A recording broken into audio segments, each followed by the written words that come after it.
Hello, everyone, and welcome to another episode of the Liverpool Connection podcast. I'm your host, I'm Glenn today. I'm happy to be joined by one of my mates from across the pond. Daniel Jones is with us today. Daniel's been to we're talking before, he's been to every Liverpool Real Madrid ball one. So he's a great person to have on to give his experience of going to Madrid and seeing these massive nights. So Dan, thanks for coming on the pod. How are you doing? Thanks for having me. Yeah, very well, thank you. I couldn't believe that I'd only missed one. And as we'll go on to see, it was quite a good one to miss actually. So no complaints there. It certainly was. So what we're going to do is we're obviously going to talk about the game that's coming up on Tuesday night. But what we thought we'd do is we'd sort of look back a little bit on our history with Madrid. It's became like a weird thing, hasn't it? Especially over the last couple of years. Like we seem to be constantly playing Real Madrid and getting beat by them. Yeah, no, and actually, you know what? We were chatting just before the pod, before the start, about actually you think that this is a real historic rivalry. They played each other lots and lots of times over years and years. But actually, how many games was it they played together against each other in their I think history? it's about 10. But most things on this pod, Dan, are not 100% true. So it's about 10. But I think the first time we played them was like back in 1981. When we Cup obviously final, well, a European Cup final, yeah, wasn't it? cup Yeah. final, yeah, and we hadn't played them since then. We hadn't played them before that, and then the next time was 2009, which brings us on to me and you when we were, well, especially me, looking a lot younger. 2009, especially for us, that was our year where we went to so many. We were going all over the place watching Liverpool, weren't we? So, what's your Yeah, I think thoughts? how many countries do you reckon we went to that year watching Liverpool? I mean, we went to a lot of countries just to get to the countries we needed to get to, actually. So don't know whether you count I them think or you're not. still paying it off, aren't you? No, So, you're still paying it off. It was on your credit card, I think. yeah, I know. So we'll start in 2009. Liverpool, obviously at the time we were going head to head with Man United for the league, and also we were drawn, and we were going to play Real Madrid at their place. What's your memories? Can you remember much about it? Was going out there? Oh yeah, it's probably. I mean, until Kiev, it's probably my favorite ever away, European away. To be honest, I think there ended up quite a good crowd of us, didn't they? A few lads from the Isle of Man, obviously yourself and myself, and it just felt like it felt like something was building. I think in the Rafa era there, I think that 08 09 team obviously sort of it got close in the league. Um, didn't quite make it because United, scored 1,000 goals or something crazy that year, didn't they? But it actually felt like, we're going to these big games. It felt like Liverpool were back, I thought. And I think it felt like we could go to somewhere like Bernabeu and the San Siro and actually win, which I think is something we haven't really felt as a Liverpool fan over the sort of previous few years. And I remember getting to the ground. Do you remember what the big news was as we got to the ground? It was it Alonso? Alonso's kid. Alonso had a kid. I made that up. No, there was a big, big omission from the starting lineup. Who was it then? Gerrard. Gerrard never started. He didn't Even start Gerrard, in the. He didn't start in even the Bernabeu. Gerrard never started that game. No. Do you know? Can you name Liverpool's? Think you can name Liverpool's team? Um, well, I've just said I thought Alonso didn't play, so probably not. I think it was probably Carragher, Hupia. Then you've probably got like Carragher, Hupia, centre back. Do you know the team? Yeah, yeah, yeah. You threw this on me, by the way, haven't you? Absolute snide. Uh, right back. One of Jesus, my favourites. Play Steve right, play left. Arbeloa. Yeah, Arbeloa. Yeah, Oh, who played the left back then? Aurelio. yeah. One of his 6 games there where he wasn't injured that year, I think. Centre mid would have been Lucas Leiva, Xabi Alonso, Momo. No, I'll put you out your misery. It was Carragher, Skirtle, Arbeloa, Aurelio, Pepe Reina in nets, Alonso Mascherano sitting as a two, and then he picked Riera, Benayoun, Dirk Oh, Kuyt behind Torres. There was wow, no that is no insane. Gerrard. That's absolutely insane. Was Gerard injured then? No, no. He came on, I think, with maybe ten minutes to go. That's how he Um, must have come back from injury or something, mustn't he? that, I can't believe that. I thought it was Alonso, but maybe that was a different one. But I no, think I was looking back actually, and Rafa said it was tactical, and I no, think actually it was Benayoun that played, and obviously Benayoun scored the goal. So I can imagine Rafa feeling pretty Yeah. justified there. Well, it's funny actually because we were doing one the other day in the pub about like our favourite derby goals, and we were talking about. Remember when he took Gerrard off and put Lucas on in the derby with like 10 minutes to go, and everyone was like, "What's he doing?" But then Lucas goes and basically gets the pen in the last minute. So Rafa's probably like this. But Gerrard made up for it though, didn't he? In you the know, return leg, he scored twice, didn't he? In the 4-0 win. before we go to the home one, we've got to touch on that goal because I think we both say it's like it's crazy, really, isn't it? Because obviously a lot of people don't realize just how like these games are all about moments and like who you're with and where you are and things like that. And especially with like European aways, like a lot of people might not realize that when you go to like home games or like even away games in England, it's very difficult to sort of sit with like a lot of your friends. Like in European aways, I don't really know why it's like this, but in European aways, you sort of can mingle with like your mates.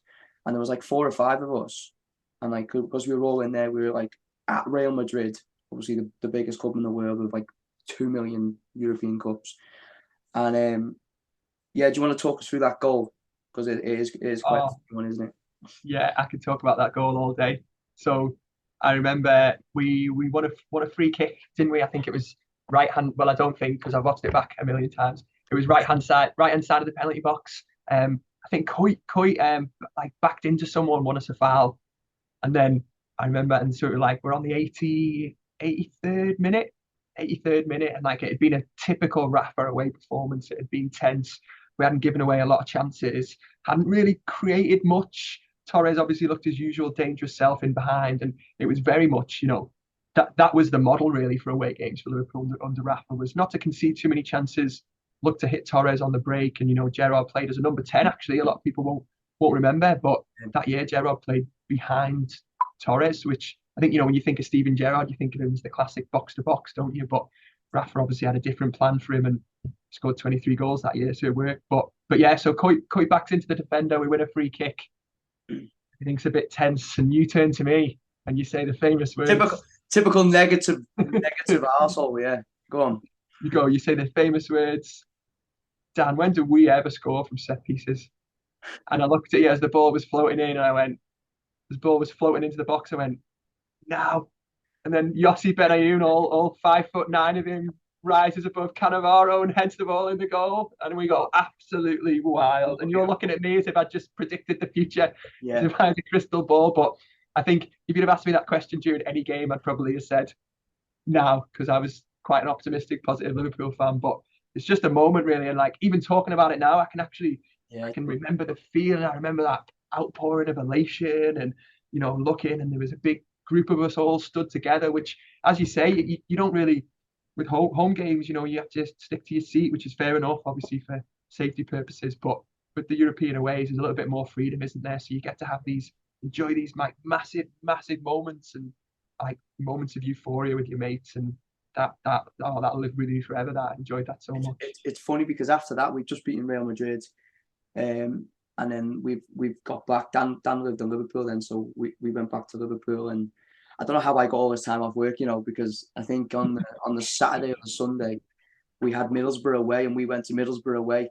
So we'd gone to the Bernabeu. We watched this great Real Madrid team, Raul Cannavaro, excuse me. And then that next weekend we went to Middlesbrough away and got battered 2-0. Watched Stuart Downing, yeah, looking like prime bloody, I don't know, prime Pele. But anyway, we'll move to the home one, Dan, very quickly. We'll touch on that. Because that was another one, wasn't it? We've got a couple of funny stories in there actually, but I'm not sure we can how many we can share. But no, I want my kids to respect me. Yeah, so I think we'll avoid some of them.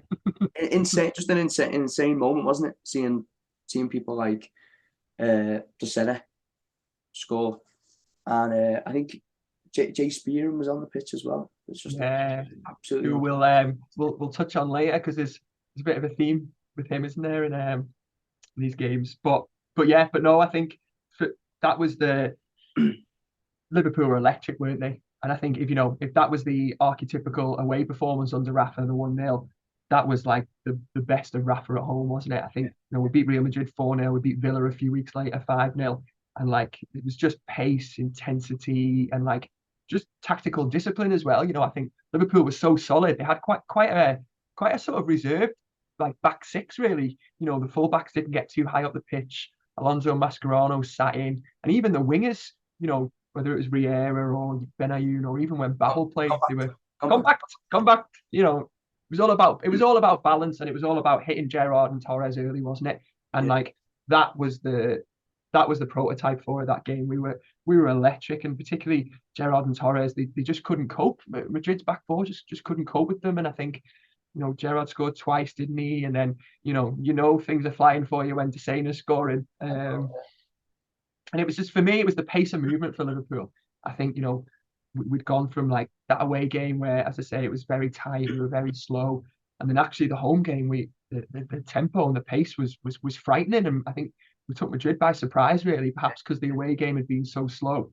There was a lot. Yes, we were brilliant that day. There was a lot of times around that time, wasn't it?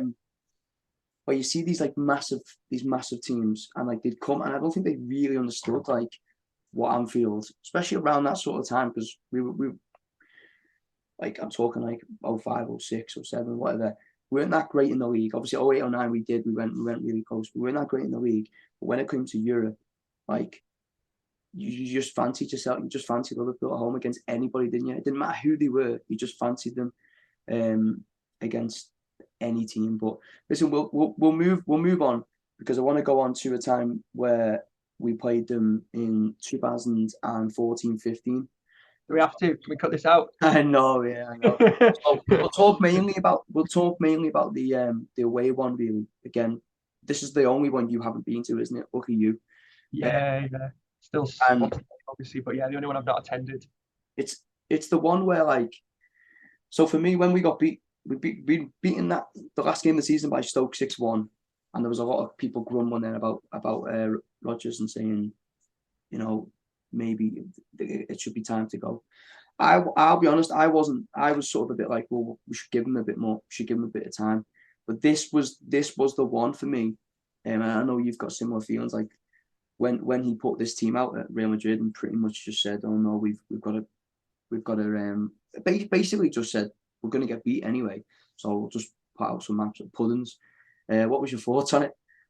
Yeah, I think we talked earlier really about sort of those two legs, and particularly the away leg being like a sort of era-defining game for Benitez, and I think this was probably an era-defining game for Rodgers, wasn't it? I think obviously we'd had the 13-14 season where I think he probably doesn't get enough credit for me. I know people just say, oh well, he had Suarez, Sturridge, and Sterling, but he played Sterling in a number 10, which wasn't an obvious thing to do. And tactically, that team, he actually set them up reasonably well. I know they were terrible at the back, but they weren't a very good side. So I think he got as much out of that 13-14 team as he could.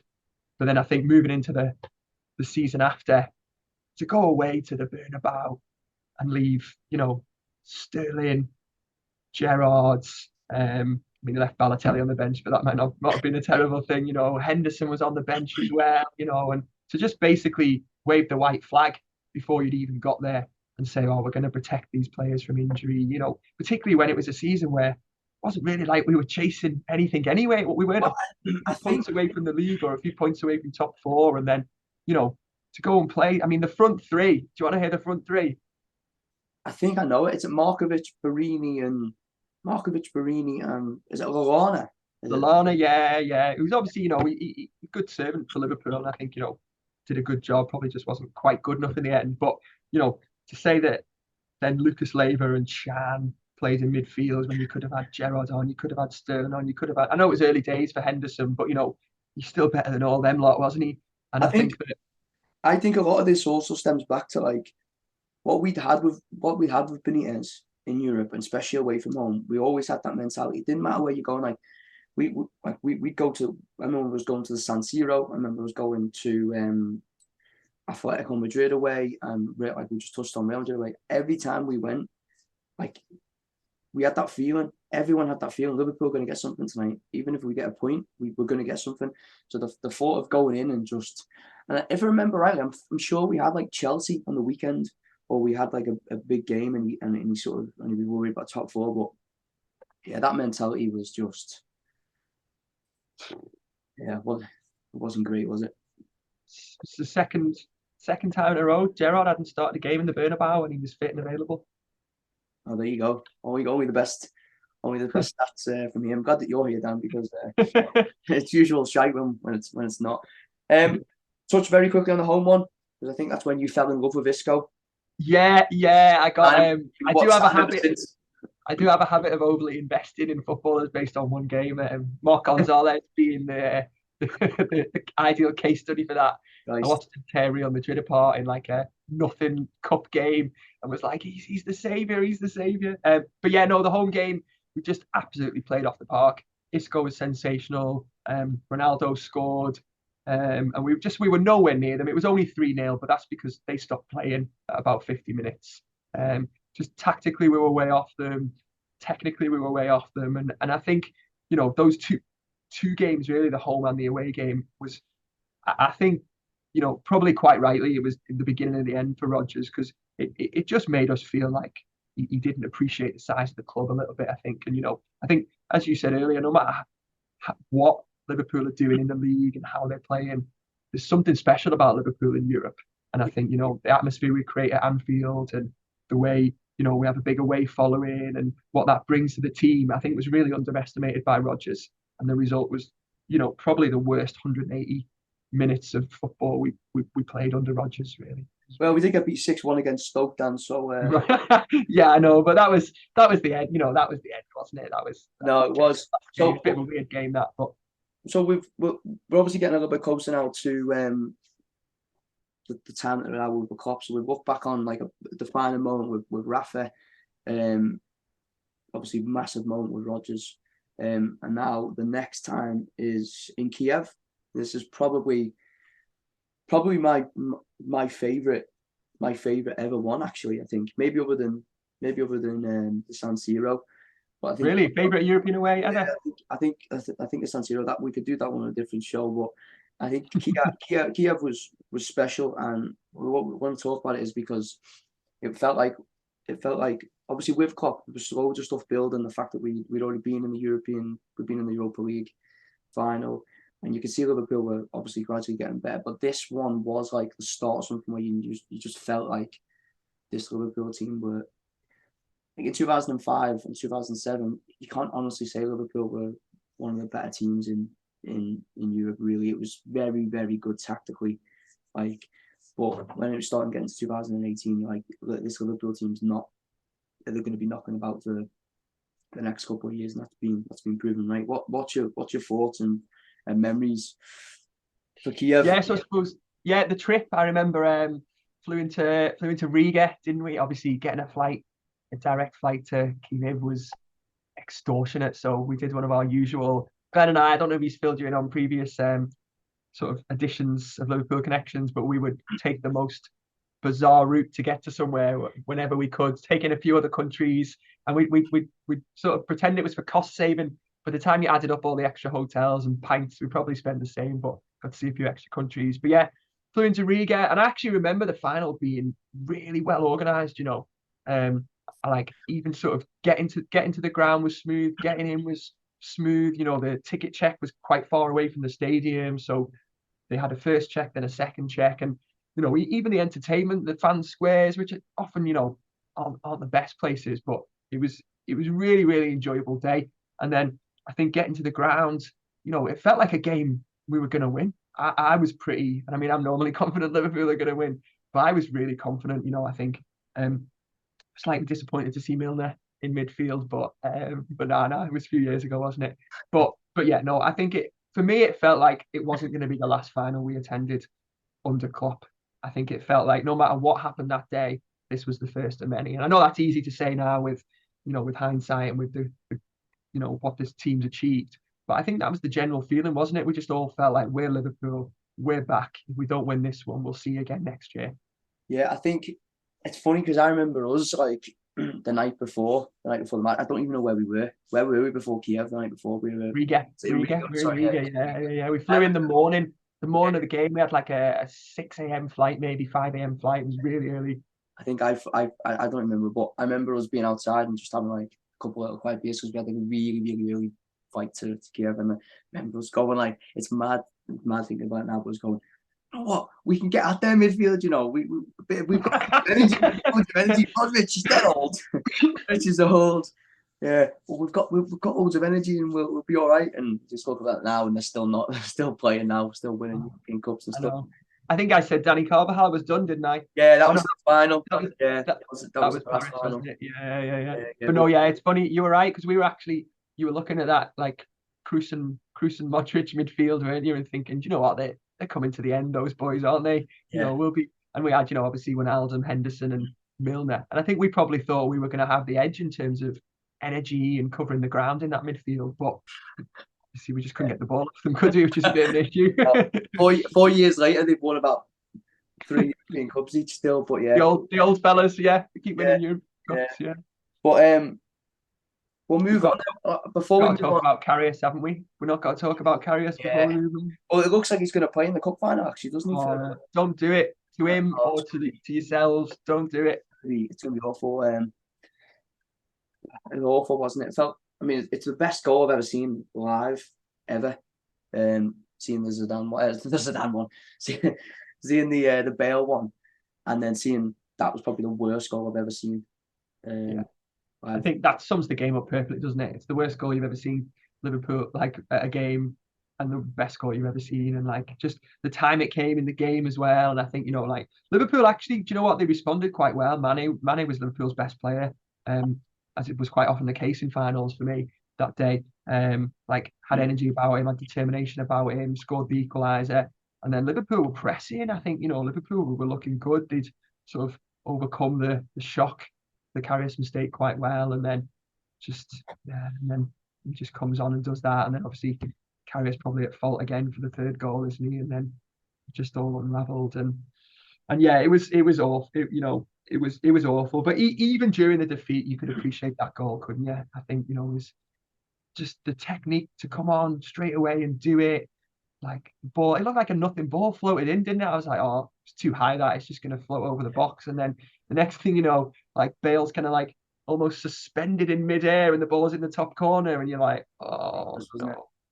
I think from walking at that time, the one thing that really sticks out is, I mean, obviously when Salah goes off and you've got to bring Lallana on, and Lallana's just not that type of. He's not a front three player at all. But then you look at Liverpool's bench in general, and you just think that is obviously where, if you look at it now, we've got Jota and Firmino on the bench.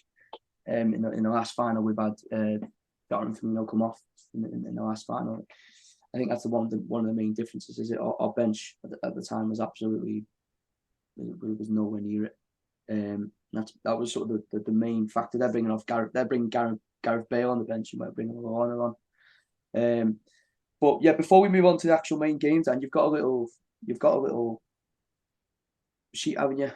Oh yeah, do you want to see the three teams? Hopefully this works. Yeah. There we go. Can you see that? Yeah, there we go. Perfect. So this is the 2009 game, the Bernabeu, the 1-0. So you can see couldn't get them in red, Dan, could we?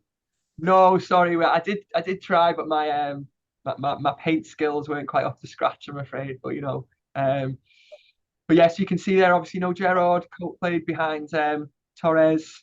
Back four, as we said, quite solid. And that back six was very much a unit, wasn't it? Very much defended together. You had the energy of Mascherano and the sort of the culture and like unbelievable passing of Alonso. I think bettered maybe only by Trent, really. Look at that Madrid team as well, because you wouldn't have look at the players that played in that Madrid team. That midfield too, Diarra and Gago. Back four, is obviously pretty strong, isn't it? Look how many European Cups they've won. Yeah. Ramos playing as a right back, which even centre half like him, you quite often had to do, didn't you, as a young centre half, was play right back for a few years. Hines Marcelo actually played as a winger, and he's sort of one of the players here to actually have played in all three of the games that we talked about. And then you move on to 13-14 and Barini leading the line. Look, I mean, we had Barini, Markovic, and Lallana, and their front three. I think it was a front three. It looks like 4-4-2 here, but I think they played Rodriguez, Benzema, and Ronaldo as a three. They just go With behind them. Isco, Cruz, and Modric. Ridiculous, isn't it? So, and that front three versus our front three, and So I think it's pretty obvious which one's the best from our point of view. But if you look at their team there, so obviously 2018 Liverpool beats all the others, right? yeah, easily. Yeah. Even with Lovren and Milner in there. Yeah, I mean that 09 team is very special to us, but I still think that the 2018 team would be too good. That Real Madrid. The quality of the front three, Salah, Mane, Firmino versus yeah, Vieira and Benayoun behind. Yeah. Which Madrid team wins then? I think the Madrid team in 2018 wins. I think if you look at like Adam Casemiro into that as well. Yeah. And then your mate Carvajal as well in there. Which is important. No, I agree. I think it's a very well balanced Madrid team, isn't it? Casemiro, obviously, like sort of Premier League fans can see now, what he's been doing for Madrid for years. And he was brilliant in that game as well. I remember him. He was just sort of first to everything, wasn't he, in that midfield? And actually, I remember because in that game, Firmino would obviously drop deep and try and get the ball. It just felt Casemiro was there every time, just getting there ahead of Bobby. And then Modric and Cruz. I mean, in terms of careers you can have, those two, bar maybe, your Pelés, your Messis, Ronaldos, etc. Probably not many had a better career than them two, is there, in terms of what they've won. No, but it's sad though, because we've got loads of energy, so our energy will just get about it. And the back four is good as well, isn't it? Varane, Ramos. Yeah. Keeper's maybe a bit dodgy, but I think that for both teams, interestingly, the 2008 version of the games we've talked about is probably the best side for both teams, isn't it? Right, well, we'll move on then, Dan, if you want to come back out of that. Hopefully that's worked. If it's not, then we'll just thing it. But we'll move on to the game now. You're going Tuesday night as well. You excited? Yeah, do you know what? I am, and actually because we've won. Yeah. Now, do you know what though? And I think interestingly, and Liverpool have obviously, had a really bad spell, haven't they? But if you'd have asked me even after the Wolves 3-0, whether I was excited for Liverpool Madrid, my answer would still have been yes. And I think that is true for a lot of Liverpool fans. And I actually think that's what makes Anfield so special on those European nights, is that it doesn't matter how badly we're doing. Everyone comes with this belief that we're going to do something here. Yeah. And obviously I'm feeling more confident now. We finally won a couple of games of football, and just I think we look a little bit more like a Klopp Liverpool team, don't we? There's a bit of pressure on the ball from the front three.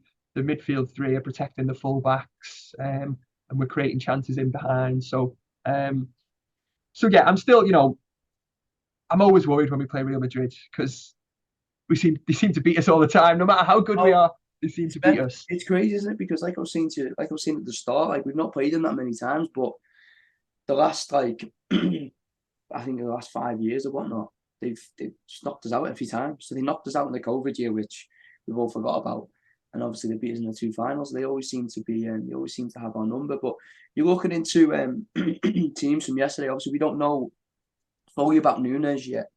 Are you doing anything different in that? Are you doing anything different? We're starting at the front three. I presume it's just going to stay as it is. Yeah, I think barring injuries, I think you've got to reward good form, haven't you? And actually, you've got to start.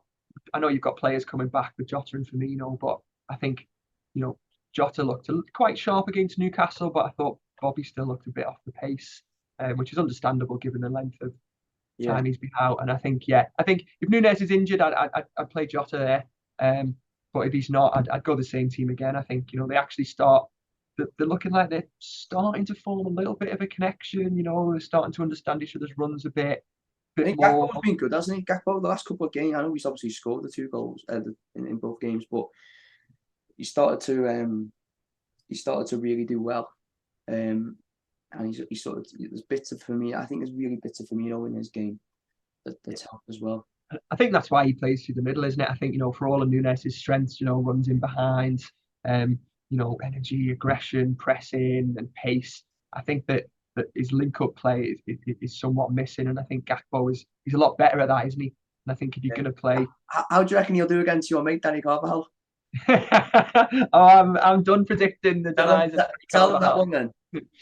So yeah, before the recent Paris final, where obviously we had all the issues outside the ground, and it's nice to actually see some vindication with that report finally being released that Liverpool fans weren't to blame, and it was atrociously organised spectacle of football. I think obviously that's been covered elsewhere, but yeah. So before the game, I looked at Danny Carvajal, and I was like, I think I googled him and was like, oh, he's getting old, isn't he? And I was like, we'll be able to with our front three. I thought we'll get at him, absolutely no problem. I think the actual phrase you said was, we were about 5 minutes in and you shouted, "What about Diaz? He shite him, run at him." Yeah, I think other than the goalkeeper, he was probably the best player on the pitch. yeah. I So did though. I just really fancied I really fancied Diaz getting at him. I think Diaz was good in one-on-ones, and I thought Danny Carvajal was done, and he nearly got man of the match, didn't he? After that shout from me.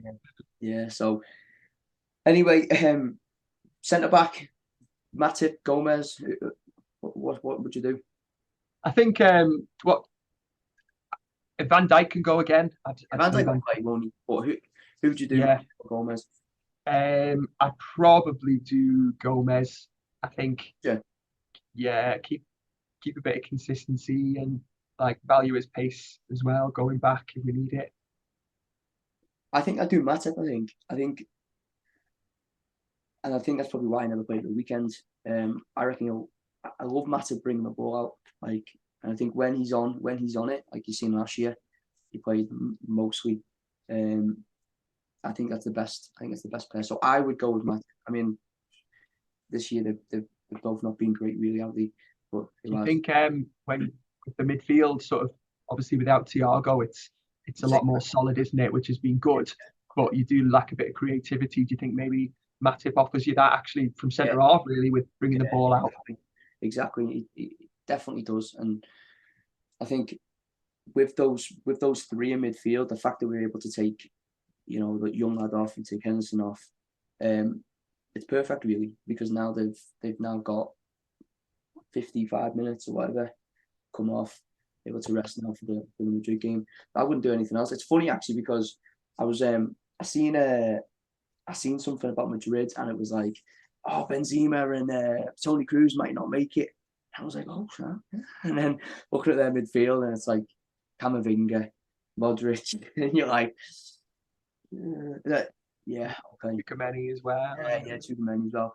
You're just like, yeah, it's gonna be tough. I think they're going through like a little weird, and they won at the weekend 2-0, but they won quite late. But they're going through like a weird little thing at the minute as well, where from what I'm hearing, a lot of people are saying similar things to them, that they've not upgraded, that they need some more fresh players and stuff like that. But Real Madrid just had the Club World Cup, haven't they? So they just had it, yeah. They've got loads of games. They're a fair few points behind Barca in the league as well. So they've got lots of games in hand, though. I think because of the Club World Cup. But they're playing loads of games. But I don't want to get too excited because every time we do this against Real Madrid, it gets a little bit.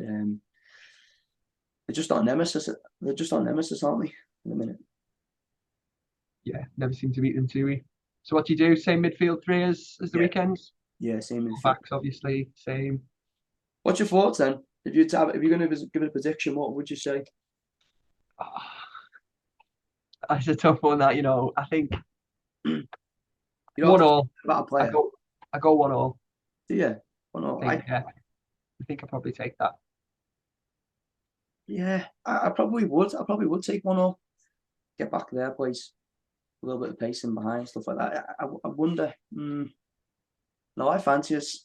I fancy us to win 2-1. Sad the times have changed. You're the optimistic one, I'm the pessimistic. I know, yeah. Bloody hell, what's going on? But no, I think I would take a draw. And actually, do you know what? We play them in a few weeks, and hopefully, if Liverpool continue their trajectory, they look like they're getting better, don't they? They look like they're going to hit a bit of run of form. So actually, to go to the Bernabeu and win might not seem that ridiculous in a few weeks' time. No, we've got a few weeks before then as well, haven't we? But right, we'll wrap it up then because we've been having a good old chat now for a while, and I know you've got to get back to work. Yeah, the shirt wasn't just for you. Thanks. But, it's good to have you on. We'll get you back on again in the coming weeks. But thanks everyone for tuning in. Like, subscribe, and all that good stuff. And we'll see you guys soon. Take care. See you later. Enjoy the match, everyone.